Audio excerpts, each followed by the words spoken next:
del otro lado está el medio. En este caso es una solución que está cargada negativamente. Entonces, como sí hay interacción con el medio, entonces al organizarse las cargas eléctricas, bueno, la organización se lleva a cabo en esta zona que nosotros conocemos como la interfase. O también más adelante vamos a ver que se va a llamar doble capa, ¿sí? Entonces, ahí es digamos, la separación entre una fase y la otra. Ajá. Pero entonces, vean, como el metal está cargado positivamente, el medio está cargado negativamente, entonces, ¿qué se genera? Pues una diferencia de potencial, que la vamos a conocer como delta phi, ahí está en rojo, o bien como E, E mayúscula. Entonces, eso es lo que caracteriza a los sistemas anisotrópicos, esa diferencia de potencial que se genera al haber dos medios diferentes. Entonces, ¿sí entienden la diferencia entre un sistema isotrópico y un sistema anisotrópico? ¿Sí? ¿Sí está claro? Sí, profesora. Sí, profesora. Bueno, entonces, en corrosión, los sistemas que nosotros vamos a estudiar son sistemas anisotrópicos, ¿sí? Y ya lo hemos visto en la definición, es la degradación de un metal al estar en contacto con un medio ambiente. Entonces, por eso es que son de este tipo los sistemas que estudiamos en corrosión, anisotrópicos. Bueno, en la corrosión existen, al ser un proceso electroquímico, ¿sí? Recuerden, hay transferencia de electrones. Ya habíamos hablado en las primeras clases de que en una reacción electroquímica hay movimiento o intercambio de electrones, mientras que en una reacción química no, ahí solamente los reactivos se convierten en productos, ¿sí? Pero al ser un proceso electroquímico, entonces va a haber transferencia de electrones. Y siempre en un proceso corrosivo va a haber tres elementos presentes, ¿sí? Siempre. Claro, puede haber más, pero básicamente hay tres. El primero de ellos es la fase metal, o el metal en estudio. Si ustedes observan el diagrama, ahí tengo una estructura cristalina, la estructura cristalina de un metal, la cual está formada por cargas positivas, que son, vamos a suponer que son las esferas grises, y cargas negativas, que son las esferas azules. Para que el metal tenga una carga neutra, recuerden que, y esto quiero que les quede claro, siempre vamos a estar hablando de cargas eléctricas. Por eso es que trabajamos con electroquímica, porque las cargas eléctricas van a estar siempre presentes. Entonces, para que esta fase metálica o este metal se mantenga neutro, ¿qué debe de haber? Pues que las cargas positivas sean igual a las cargas negativas. O sea, que el número de cargas positivas sea igual al número de cargas negativas. Porque si no, entonces, ¿qué sucede? Si yo toco una pieza metálica, entonces me podría dar toques, porque hay una diferencia en cuanto a las cargas, y probablemente las cargas negativas sean mayores a las cargas positivas, y entonces, bueno, me puede dar toques, por ejemplo. Entonces, en el sistema total va a tener una carga neutra, o una carga de cero, porque se suman cargas positivas y cargas negativas, y entonces la carga total es igual a cero. Y entonces van a decir, ay, pues qué aburrido, porque la carga total es igual a cero. Ok. La siguiente fase importante en un proceso corrosivo es el agua.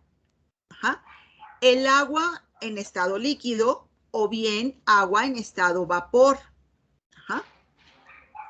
Ustedes saben que el agua está formada por una molécula de oxígeno, dos moléculas de hidrógeno y el oxígeno tiene una carga parcial de menos 2, mientras que los hidrógenos tienen una carga parcial de más 1. Ajá, entonces, esta interacción entre el oxígeno y el hidrógeno también hay un efecto eléctrico. La carga total de los hidrógenos, que es la carga positiva, va a ser más 2 y la carga total negativa va a ser menos 2 del oxígeno. Entonces, ¿qué sucede? Pues que la carga total de la molécula de agua va a ser igual a 0. Ajá. Y entonces decimos, pues qué aburrido, porque entonces la carga total es igual a 0. El tercer elemento es un electrolito, ¿sí? Puede ser, como en este caso, cloruro de sodio, ácido clorhídrico, sulfato de cobre, ácido sulfúrico, hidróxido de sodio, ¿sí? Cualquier sal constituye al electrolito.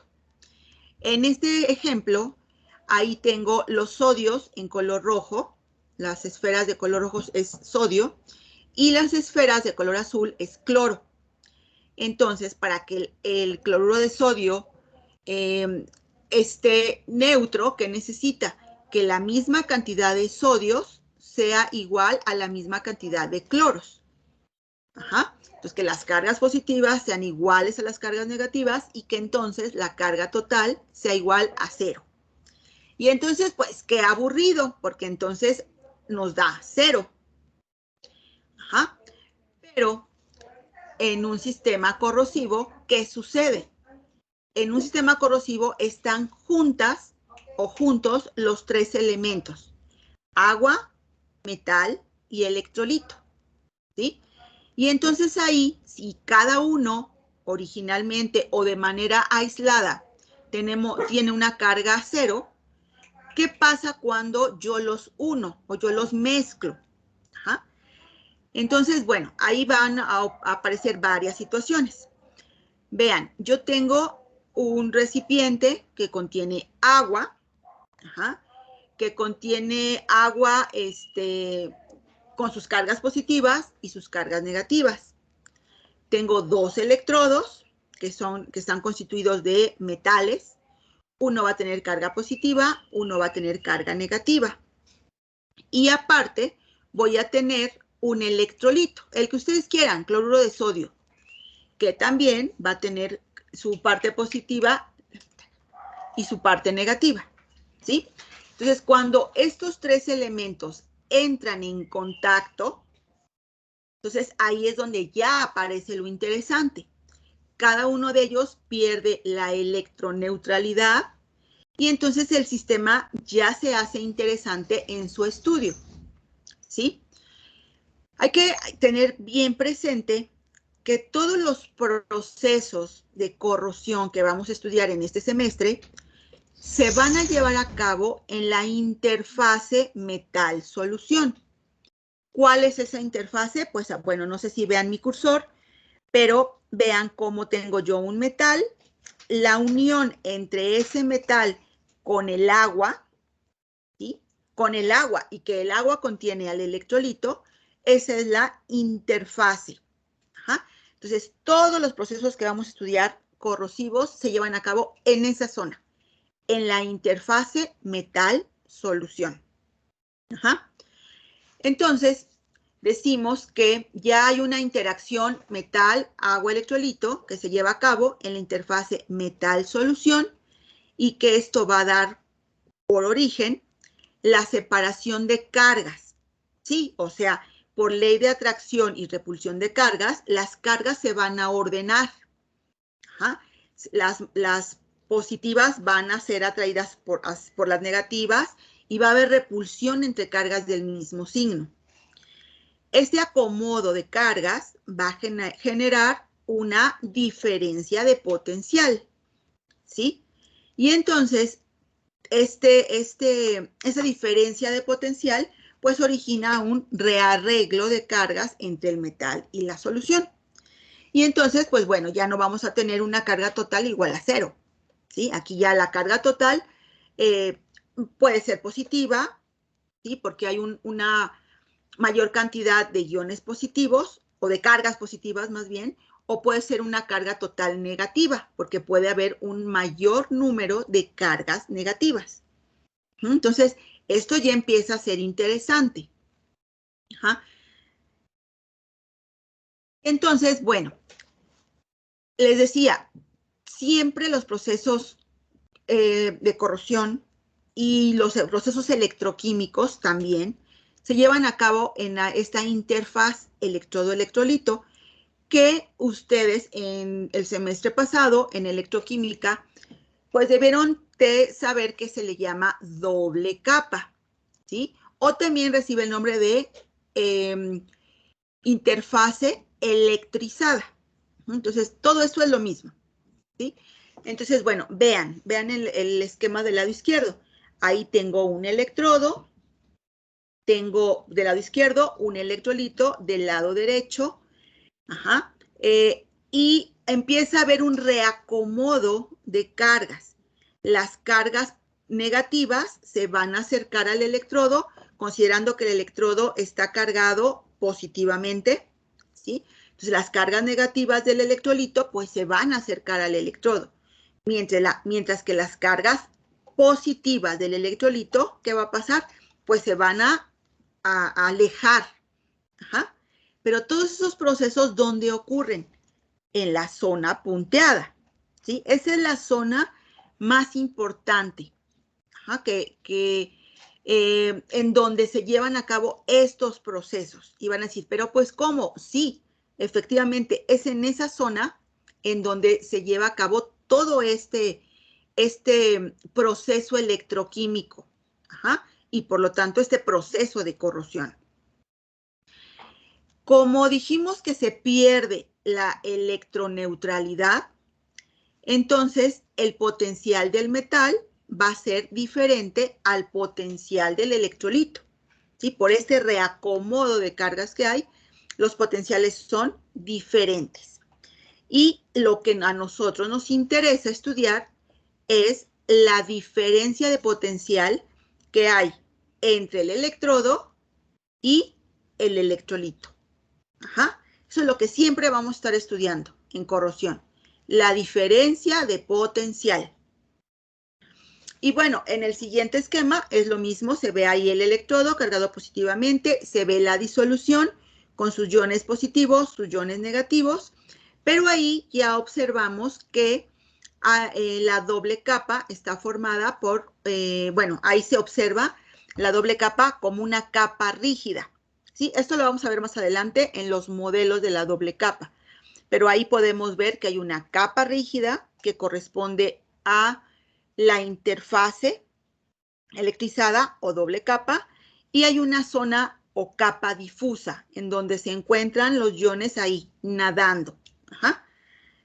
Pero pues les digo, esto origina siempre esta diferencia de potencial que le vamos a llamar como delta phi, delta E o simplemente E. Ajá, la letra E mayúscula, eso nos va a representar la diferencia de potencial. ¿Hasta aquí alguna pregunta, alguna duda?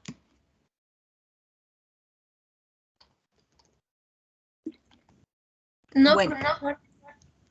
Ok, entonces vamos a empezar a ver este proceso de corrosión con su antecedente electroquímico, ajá, para que vean que, o sea, es un sistema de corrosión, tiene bases electroquímicas.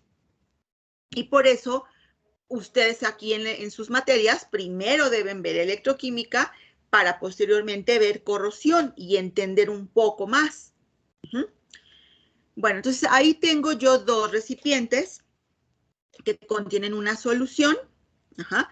Es la solución del lado izquierdo es nitrato de zinc, mientras que la del lado derecho es nitrato de cobre. En cada uno de los recipientes va a haber un electrodo, uno de zinc, ajá, y otro de cobre. Estos dos electrodos van a estar conectados por medio de un circuito eléctrico conectados a un voltímetro, que es el que nos va a medir la diferencia de potencial. Ajá. Bueno, al tener dos electrodos, uno va a actuar como ánodo y otro va a actuar como cátodo, ¿sí? ¿Quién va a actuar como ánodo? Y eso anótenlo por ahí en su cuaderno, en sus notas. El ánodo siempre va a ser el material más activo, ¿sí? El material que tiene un potencial más negativo. Y el cátodo va a ser el material o el metal más noble, o sea, el que tiene el potencial más positivo. Ajá. Entonces, ahorita todavía no hemos visto serie electromotriz, pero bueno, según la serie electromotriz, el zinc tiene un potencial de menos 0.76 volts, el cobre tiene un potencial de más 0.32 volts, y entonces, evidentemente, el zinc va a actuar como ánodo y el cobre como cátodo. Ajá. Entonces, por eso es que el zinc está colocado dentro de una solución de nitrato de zinc y el cobre está colocado dentro de una solución de nitrato de cobre. Para poder cerrar el circuito eléctrico, yo necesito dos cosas y también apréndanselo. Necesito dos cosas importantes. Primero, que haya un flujo de electrones. Ajá. Ese flujo de electrones, ¿de dónde a dónde va a ir? Pues va a ir del ánodo, que es la especie que se oxida, y que es la especie que va a ceder electrones. Por eso es que aquí vean cómo los electrones están saliendo del ánodo y se están dirigiendo al cátodo. El cátodo es la especie que se va a reducir y que por lo tanto va a ganar electrones. Ajá. Entonces, ese es el primer elemento. El segundo, para que cierre el circuito eléctrico, ¿qué necesitamos? Que aparte de que haya un flujo de electrones, haya un movimiento de iones, ¿sí? Que los iones se vayan desplazando de un recipiente al otro. Y como los tenemos en vasitos separados, pues no pueden, los iones no pueden desplazarse de un vaso al otro. Y entonces, ¿qué hacemos? Pues entonces, para cerrar ese circuito eléctrico, colocamos un puente salino, que es este tubo en U que observan aquí, y que va a ser el responsable de permitir que los iones de los iones nitrato y los iones sodio, por ejemplo, bueno, aquí no, yo no sé por qué pusieron aquí sodio, porque probablemente hay un electrolito soporte, pero bueno, ahorita no vamos a hablar del electrolito soporte, para que los iones nitrato se muevan de un lado hacia el otro. Si no pongo este puente salino, los iones no pueden pasar de un vaso al otro y por lo tanto no se cierra el circuito, ¿sí? Entonces necesitamos por fuerza que haya este puente salino.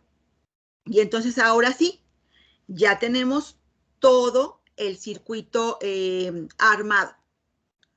Ahora, ¿qué es lo que va a pasar electroquímicamente?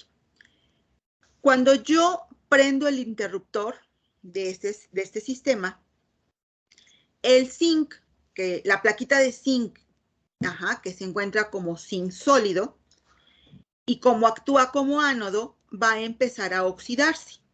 Y entonces, ¿qué es la oxidación? Pues la pérdida de electrones.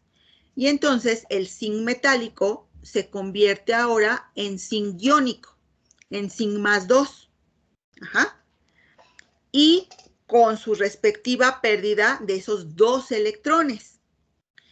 Esos electrones pues son los que van a estar aquí fluyendo por el circuito eléctrico. Del lado del cátodo, ¿qué sucede? El cobre, al ser el metal más noble, se va a reducir. Y entonces los iones cobre más 2 que tenemos van a ganar esos 2 electrones y se van a convertir en cobre cero o cobre metálico o cobre en estado sólido. Ajá. Y entonces vean cómo hay un proceso redox en donde el zinc se oxida y el cobre se reduce. Ajá. Entonces, ahora vamos a analizar un poco la parte del ánodo de zinc. En esta parte, el zinc es el metal que tiene una mayor tendencia a ionizarse. Y ya lo habíamos visto cuando hablábamos de la corrosión desde el punto de vista químico. Ajá. Al tener esa mayor tendencia a la ionización, entonces tiene una mayor tendencia a la corrosión. Ajá. Y entonces, esta parte se está oxidando, por lo tanto, la reacción de reducción pues va a disminuir. Ajá. Va a aumentar la ionización, va a disminuir la absorción, ¿sí? Y entonces también se disminuye la recombinación de especies. ¿A qué me refiero con la absorción y la recombinación? Recuerden que estos procesos electroquímicos y los procesos de corrosión son en la superficie del metal o en la interfase metal-electrolito. Entonces, los procesos que ocurren ahí son procesos de absorción con la letra D, ¿sí? Únicamente las especies se van a pegar a la interfase. Ajá, se van a pegar y ahí van a empezar a hacer el intercambio de electrones. No es un proceso de absorción con B, no, es con D. Son procesos superficiales únicamente. Ajá. Entonces, disminuye la absorción y si no hay una buena absorción, entonces no va a haber una buena recombinación de especies. Ajá. Ahora, ¿qué sucede con el lado del cátodo? El cátodo tiene una menor tendencia a la ionización. Por lo tanto, aumenta el proceso de reducción, disminuye la ionización, ajá, aumenta la absorción y aumenta la recombinación de especies. Entonces, si se dan cuenta, son dos sistemas opuestos totalmente. Opuestos, pero que se complementan. No puede haber uno si no existe el otro. Ajá. ¿Por qué? Pues porque los electrones que está generando, que está cediendo la especie que se está oxidando, alguien los tiene que recibir. Y ese alguien, pues, es la especie que se va a reducir, que es capaz de aceptar esos electrones. ¿Sí? Entonces, bueno, a ver, esto no es nuevo, esto ya lo debieron de haber visto en electroquímica, pero simplemente es un recordatorio. Ahora sí, una vez que ya entendimos el proceso electroquímico, ahora vamos a ver qué sucede con la corrosión. Yo tengo nuevamente un sistema, ahora en un solo vasito, por lo tanto no necesito un puente salino. Tengo un vasito en donde coloco dos electrodos, un ánodo y un cátodo. Los conecto eléctricamente por medio de un circuito eléctrico. Hay un electrolito, o sea, un electrolito que puede ser, ya vimos, alguna sal, algún ácido, alguna base, en presencia de agua. Ajá. Y entonces, ¿qué va a suceder? Ah, bueno, pues entonces sucede lo mismo que en el otro esquema. El ánodo empieza a ceder sus electrones. Al ceder los electrones, ajá,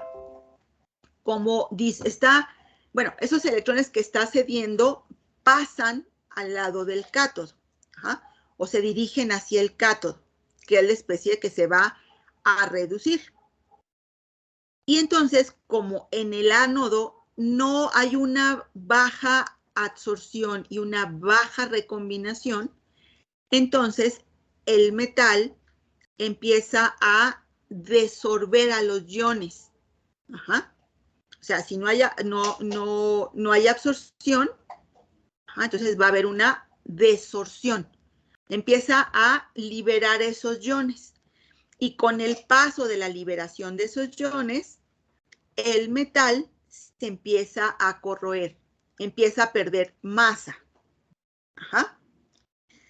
Ahorita en el siguiente esquema lo pueden entender un poco mejor.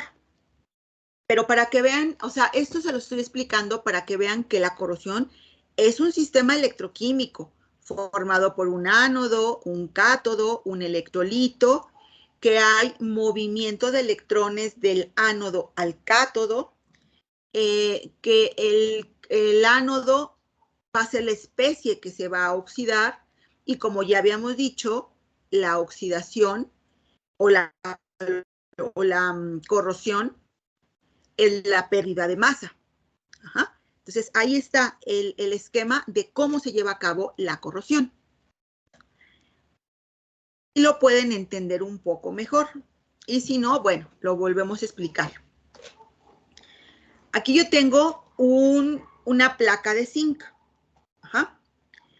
Entonces, esa placa de zinc está dentro de un vaso que contiene una solución de ácido clorhídrico. Ahí observan la solución. El ácido clorhídrico, pues se ioniza en hidrógeno con carga positiva y el ion cloruro con carga negativa. Aquí el que me interesa es el hidrógeno. ¿Sí? El cloruro va a andar por ahí en la solución, pero el que realmente me interesa en este momento para que entiendan cómo se lleva a cabo la corrosión es el hidrógeno. Entonces, ¿qué va a pasar? El hidrógeno pues se va a mover a través del electrolito hasta llegar a la doble capa o a la interfase electrizada, ¿sí? Entonces este ion hidrógeno empieza a moverse y se pega a la superficie del metal. Una vez que se pegó, que se absorbió a la superficie del zinc, entonces el zinc se empieza a oxidar. Ajá. Empieza a formar ese zinc más 2. Pero ese ion, como zinc más 2, no puede quedarse absorbido en la superficie del zinc. Y entonces, ¿qué sucede? Se desorbe. Ajá. Y al desorberse, se empieza a perder masa. El zinc empieza a perder masa. Empieza a degradarse o a destruirse.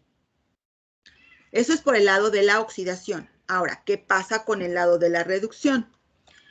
En la reducción, el hidrógeno que está pegadito a la placa de zinc, como hidrógeno más, va a recibir esos 2 electrones que está cediendo el zinc. Entonces, un electrón va hacia un hidrógeno más, el otro electrón va hacia el otro hidrógeno más, y entonces ahora deja de ser hidrógeno hidrógeno iónico. Entonces empieza a ser H solito, sin carga. Pero ese H no es su estado estable, no es su estado elemental. El estado elemental del hidrógeno es combinado con otra especie H. Y entonces aquí este H se junta con este otro H y forman el hidrógeno gaseoso. Entonces, en un proceso de corrosión siempre va a haber la liberación de gas hidrógeno y la destrucción del metal. ¿Sí? ¿Más o menos está claro?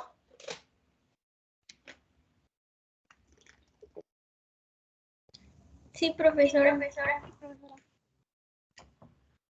Bueno, en el otro esquema es lo mismo, solamente que es un ion una placa de hierro y el electrolito es una solución de hidróxido de hierro.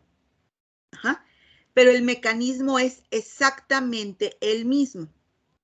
El hierro se va a oxidar, se va a convertir en hierro más 2, el cual se va a desorber y se va a separar de la placa de hierro. Entonces empieza a haber pérdida de masa. En este caso, el OH, o no, más bien la especie, bueno, el OH2 se descompone en agua y en oxígeno. Entonces, estas dos especies se van a juntar, o bueno, van a caminar hacia la doble capa, ¿sí? Se van a absorber. Los electrones que perdió el hierro los va a recibir tanto el hidrógeno como el oxígeno, y entonces van a formar van a formar estas especies nuevas.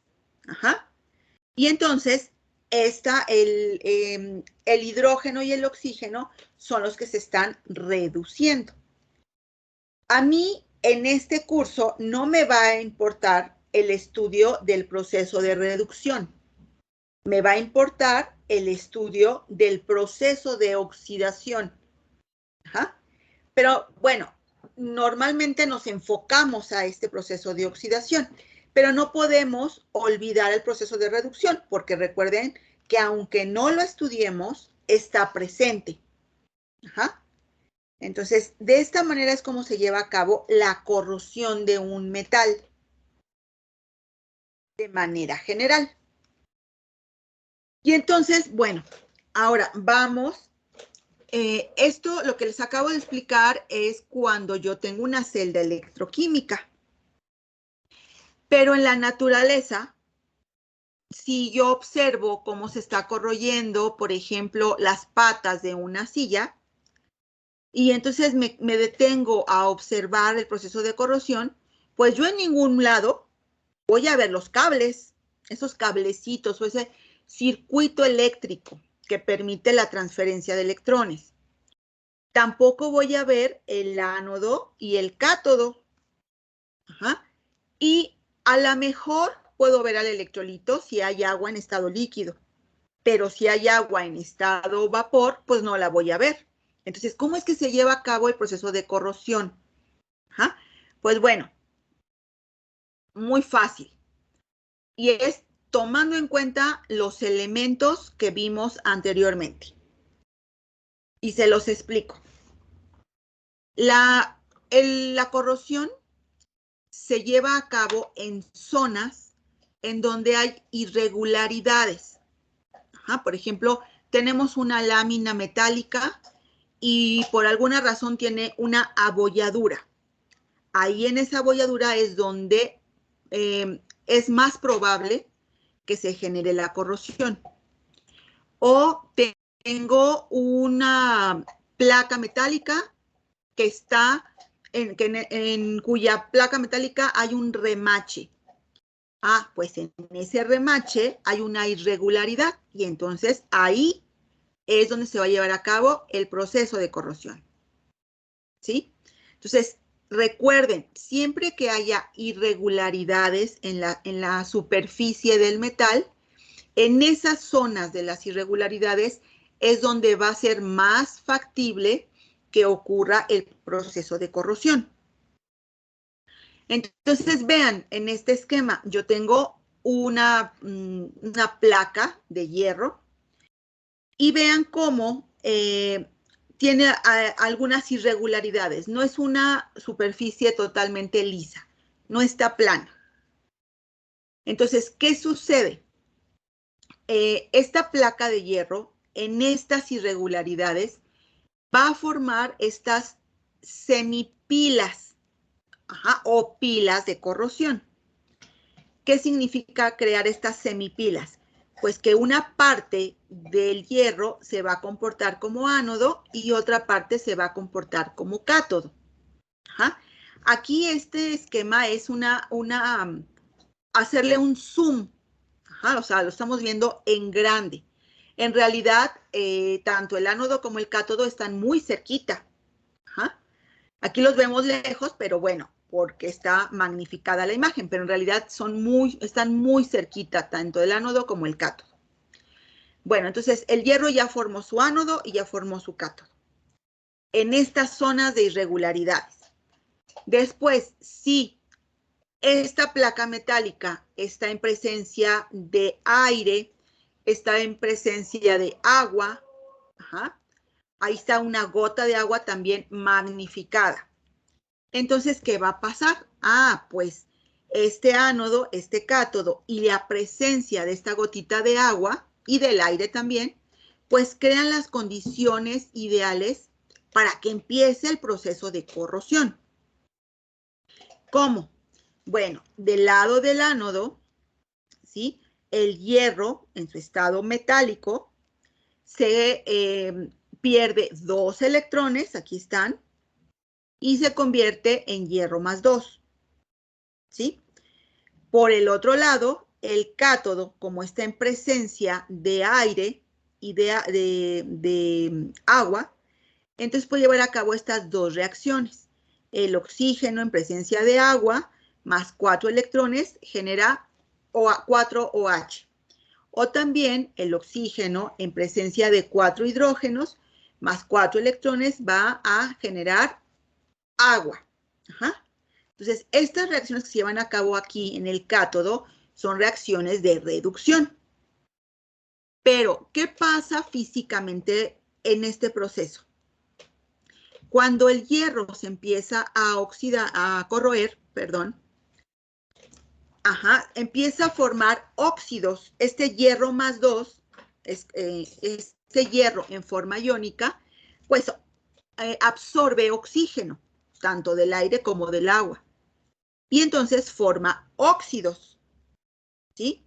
Aquí no, o sea, no me interesa en este momento saber qué óxidos forma, solamente que forma óxidos. Y entonces estos óxidos son los que aparecen aquí en la superficie de la estructura metálica, ¿sí? Y que son evidentemente de color cafecito, de color ocre, pero que si fuera otro metal, pues podría cambiar de color. Entonces decimos, entonces esta parte se está oxidando. Entonces el hierro, este hierro más 2, en este hierro iónico, reaccionó con el oxígeno y formó óxido. Y aquí lo veo. Aquí está la formación de este óxido, de este color tan característico. Y entonces vean cómo en un pequeño espacio de una placa de hierro, en presencia de una gota de agua y de aire, se inicia el proceso de corrosión. Pero como tanto ánodo como cátodo están muy cerquita, no necesita haber cables o alambres conductores, sino que los electrones van a brincar. Brincan fácilmente del ánodo al cátodo. Entonces aquí se observa el brinco del electrón. Y entonces, pues, ¿para qué necesito yo alambres? Si no, están tan cerquita que se genera este brinco de electrones o esta transferencia de electrones. Y así es como ocurre el proceso de corrosión en cualquier pieza metálica de manera real, ¿sí? Sin que haya una celda electroquímica como la que les acabo de enseñar hace un momento. Entonces, empecé enseñándoles cómo funciona una pila electroquímica, cómo se lleva a cabo la corrosión en una pila, pero aquí es cómo se lleva a cabo la corrosión en la vida real, ¿sí? Y bueno, empieza sobre todo la corrosión en estas zonas que presentan irregularidades, pero que a la vez también van degradando la superficie. Vean cómo se va desgastando o degradando esa superficie. Y así continúa hasta que toda la estructura metálica se destruye. ¿Sí? Entonces, hasta aquí, chicos, ¿está claro? Ya son capaces, si en el examen les pregunto, explícame con tus palabras cómo se lleva a cabo el proceso de corrosión en la naturaleza, ¿ya son capaces de explicármelo?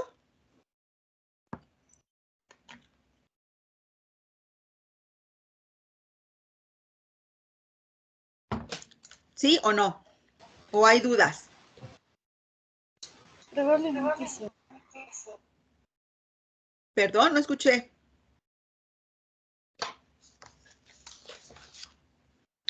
Sí, profe. Ok, esto puede ser una pregunta de examen, ¿eh? Explícame, ¿qué es lo que está sucediendo?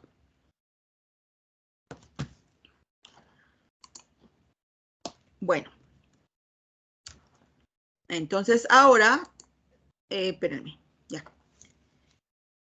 Ahora, vamos a ver cuáles son los conceptos que vamos a estar manejando durante todo este curso, como son el electrodo, el potencial eléctrico, el potencial del electrodo, el equilibrio electroquímico.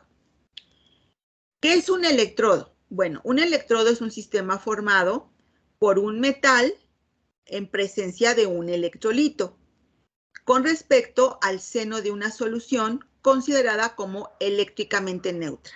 Ajá. Cuando yo tengo una solución de cloruro de sodio en presencia de, bueno, es una solución, obviamente tiene que haber la presencia de agua. Ajá. Entonces, en el seno de la solución hay una electroneutralidad, ¿no? Pues el cloruro de sodio tiene una carga, los cloruros tienen carga negativa, el sodio tiene carga positiva, el agua también, los oxígenos tienen carga negativa, los hidrógenos carga positiva. Entonces, en el seno de la solución hay una electroneutralidad, pero en el límite entre el metal y el electrolito, o sea, en la doble capa, ¿qué sucede? Ah, pues ahí ya no hay una electroneutralidad. Ajá. Ahí ya hay un proceso electroquímico. Ajá. Pero entonces, eso es el electrodo. Es en este caso, en el caso de corrosión, es un metal en presencia de un electrolito. Después tengo el equilibrio electroquímico. ¿Qué es esto? Ah, pues es el proceso de óxido-reducción en el cual la velocidad de oxidación es igual a la velocidad de reducción. ¿Qué significa? Pues que la especie que se oxida, si cede 2 electrones, la especie que se reduce recibe 2 electrones. Y entonces se encuentra el sistema en equilibrio. Y siempre les digo y siempre les voy a decir, estudiar el equilibrio es muy aburrido, porque todo está, doy 2 electrones, recibo 2, doy 5 electrones, recibo 5. Y entonces, pues ahí no hay nada interesante que estudiar. Después tenemos el potencial eléctrico, que es el trabajo que se realiza para desplazar una carga eléctrica de un punto a otro. ¿De qué cargas eléctricas estamos hablando? De los electrones que van de un ánodo a un cátodo y de los iones cargados positiva o negativamente. Entonces, ese trabajo que cuesta llevar estas cargas eléctricas de un sitio a otro se le conoce como potencial eléctrico. Y finalmente, el potencial del electrodo es el potencial eléctrico que adquiere un metal dentro de un electrolito con respecto al seno de la solución. Entonces, ¿qué es el potencial del electrodo? Esto es muy, muy importante y lo vamos a estar viendo durante todo el curso. Es esa diferencia de potencial que se genera entre el electrodo y el electrolito. Ajá. Entonces, siempre vamos a hablar de potencial del electrodo. Entonces, son cuatro definiciones que ustedes deben comprender y que cuando yo esté explicando y les diga, ah, bueno, es que el potencial eléctrico o la diferencia de potencial o el potencial del electrodo, ya sepan a qué me estoy refiriendo. Bueno. Ahora, en la corrosión, bueno, en electroquímica en general, pero en corrosión específicamente, encontramos diferentes tipos de potencial del electrodo. Ajá. Encontramos el potencial de equilibrio o potencial reversible. Y este potencial se va a presentar cuando en la interfase, ya deben entender qué es la interfase, ¿sale? Se presenta cuando en la interfase ocurre una sola reacción de óxido-reducción en el equilibrio electroquímico. Entonces, ese es el potencial de equilibrio y también se le llama potencial reversible porque los electrones que se ceden son los mismos que se reciben. Ajá. Entonces, es el primer potencial que vamos a ver y que en el laboratorio también vamos a estudiar y les voy a decir, bueno, aquí vamos a estudiar el potencial de equilibrio. El siguiente es el potencial mixto. Este se presenta cuando en la interfase metal-electrolito se llevan a cabo dos o más reacciones redox. Ajá. O sea, no solamente un proceso redox, sino puede haber dos o más, como ocurre en un proceso de corrosión. En un proceso de corrosión hay muchos procesos redox al mismo tiempo o acoplados. Ajá. A este potencial también se le conoce como el potencial padre, porque todos los demás parten de él. Ajá. Entonces, el potencial mixto es muy importante. Inclusive, vamos a tener una unidad de las que vamos a estar viendo en el curso, se llama así, un tema de los que vamos a ver aquí en el curso se llama potencial mixto. Uh-huh. Después sigue el potencial de corrosión o potencial a circuito abierto y se le conoce como OCP. A veces les voy a decir, bueno, es que el OCP es de tanto. Entonces, ustedes ya deben saber que el OCP es el potencial a circuito abierto o el potencial de corrosión. Este potencial corresponde a un potencial mixto, en el cual la reacción anódica y la reacción catódica ocurren a la misma velocidad, pero no están en el equilibrio, ¿sí? Ojo, no están en el equilibrio. ¿Por qué no están en el equilibrio? Como en el caso del potencial de equilibrio, porque en un proceso de corrosión se pierde masa. Y al perderse masa, entonces no hay un equilibrio.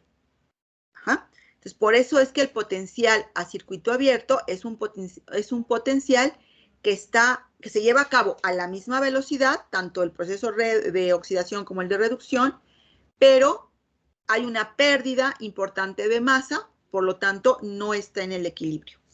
Ajá. Este potencial, dentro del estudio de la corrosión, es muy, muy importante. Y hagan de cuenta que representa la huella digital de un metal en un electrolito determinado. En alguna de las prácticas que vamos a ver en el laboratorio, vamos a ver que un electrodo de acero 1018 es con el que nosotros trabajamos en el laboratorio, dentro de una solución de ácido sulfúrico 0.5 molar, tiene un potencial a circuito abierto de menos 0.5 volts, ¿sí? Siempre, siempre. Entonces, es la huella digital del acero 1018 en ácido sulfúrico. Si el acero 1018 lo meto en hidróxido de potasio, entonces ahí el potencial va a ser otro. No sé cuál sea ese potencial, pero vamos a suponer que es de menos 0.15 volts. Y si ese acero 1018 ahora lo meto en una solución de cloruro de sodio, me va a dar un potencial de menos 0.23. ¿Ah? Entonces, siempre va a ser ese potencial. Por eso les digo, es como la huella digital del metal, de un determinado metal en un determinado medio.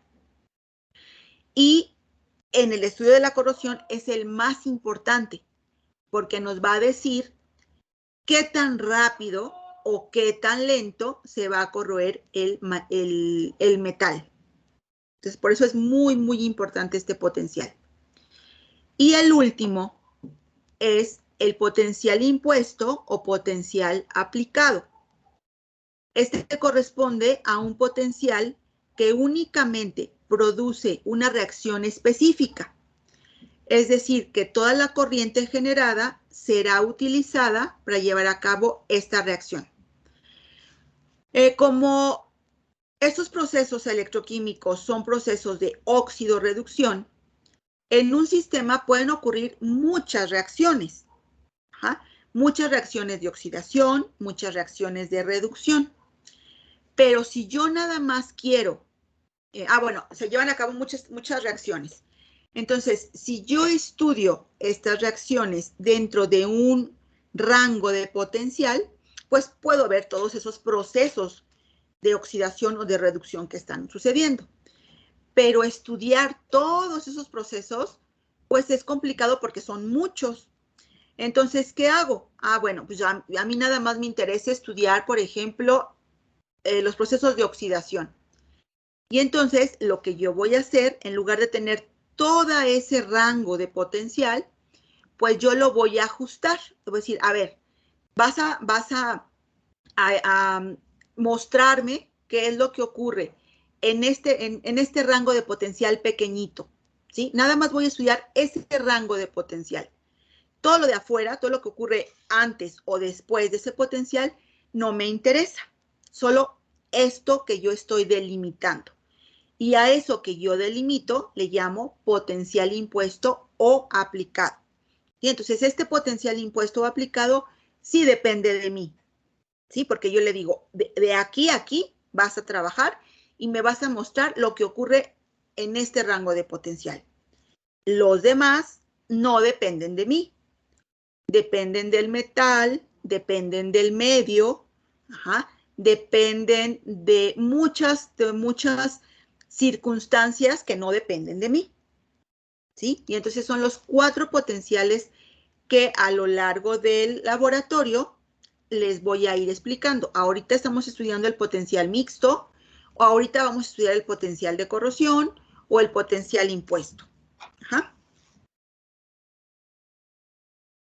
Bueno, les decía, la diferencia de potencial es el concepto más importante que nosotros vamos a estudiar en este curso.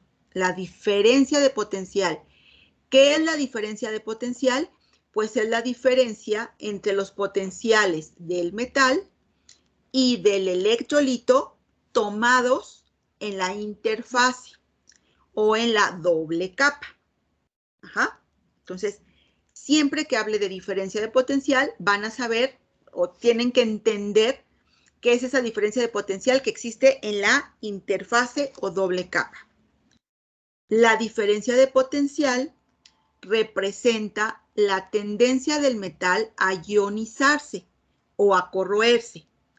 Entre más negativo sea su valor, mayor será la tendencia a la corrosión. Entonces esto apréndanselo muy claramente. ¿Sí?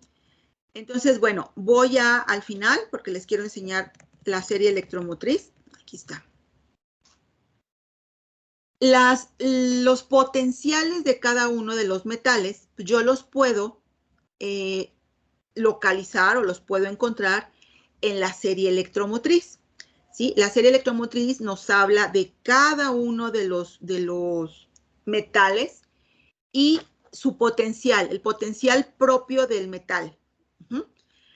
Hay 2 series electromotrices, una de potenciales de reducción y otra de potenciales de oxidación. ¿Cuál es la diferencia? El valor numérico es el mismo, el mismo. Lo que cambia es el signo. Entonces, para no hacernos bolas, bueno, antes de eso, ¿quién ocupa la serie electromotriz con potenciales de reducción? Todos los países del mundo, ¿sí? Todo el mundo utiliza serie electromotriz con potenciales de reducción. ¿Quién utiliza serie electromotriz con potenciales de oxidación? Solo Estados Unidos, ¿sí? Recuerden que ellos siempre llevan la contraria.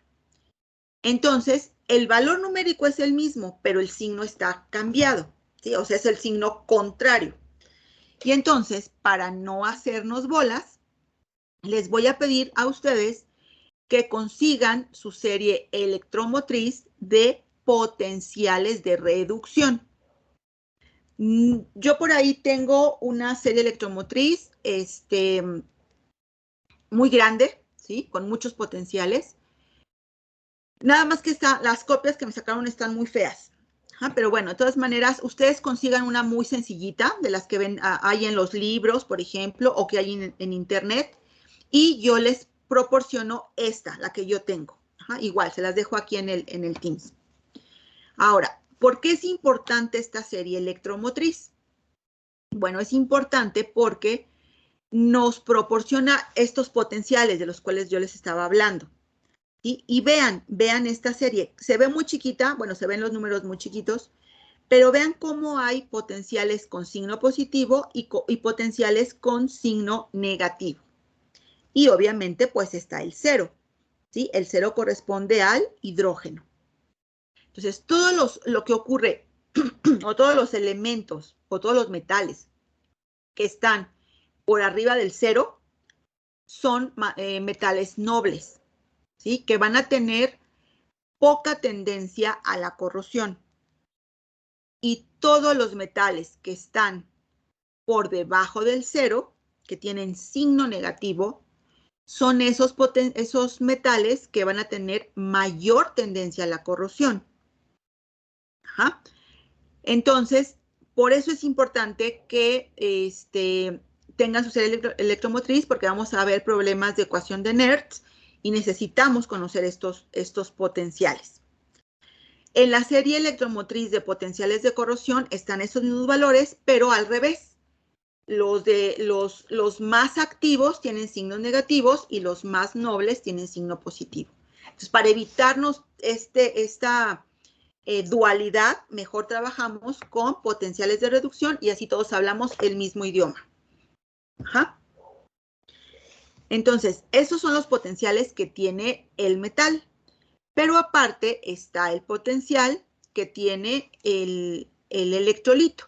Entonces, esa diferencia de potencial entre el metal y el electrolito es a lo que llamamos diferencia de potencial. Y entonces, pues, ahí le vamos a dejar la clase de hoy, hasta diferencia de potencial. La siguiente clase vamos a ver cómo se mide esta diferencia de potencial, ¿sí? Y seguimos avanzando en el curso. Entonces, les pido por favor que se consigan su serie electromotriz sencillita para poder hacer los problemas. Y bueno, aquí la pregunta es, ¿dudas, preguntas, sugerencias, comentarios?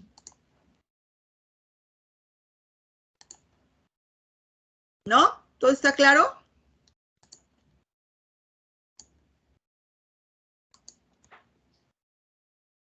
Sí, profesora. Todo bien, profesora. Bueno, luego no quiero a la hora del examen que me digan, es que no entendí y por eso reprobé. Entonces, por favor, hay que ponerse a repasar.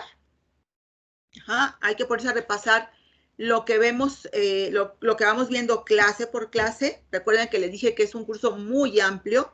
Entonces, todos los días vamos a ver temas nuevos. Pónganse, por favor, a repasarlos.